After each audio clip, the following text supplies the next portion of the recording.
Dr. Esperance Luvindau paid a familiarization visit to the Katima Mulilo State Hospital on Sunday, during which a number of issues were raised.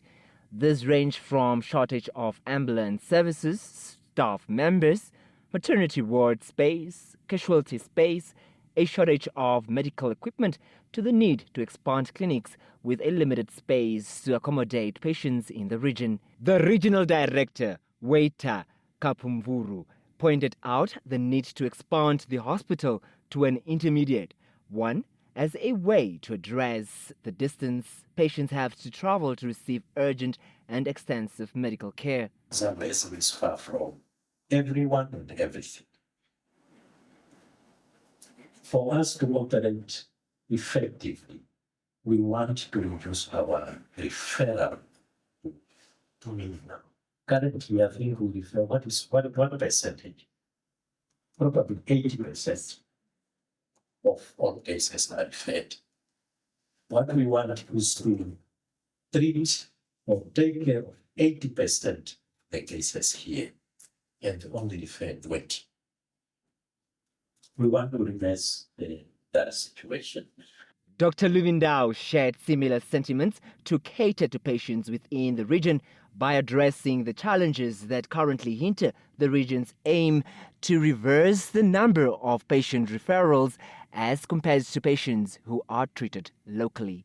So yes, the focus is ambulances. Yes, the focus is cars. But we need to look at the root cause and say, but why are we referring so many patients in the first place? So we need to make sure that we capacitate our hospitals, this being one of them, with the necessary resources, with the necessary staffing structures, with the necessary equipment to ensure that if a specialist urologist wants to do a procedure here, they can do so without having to refer patients to Katutura Hospital. And this once again speaks to a decentralization of healthcare services, which is at the top of our priority list.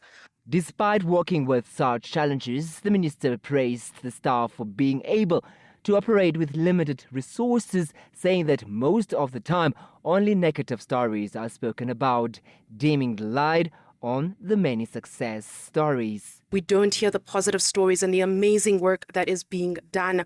One story is one of a 14-year-old who was brought into the hospital unconscious due to complicated malaria, but due to the work of the team and the staff in the intensive care unit, that child is now almost ready to go home fully conscious.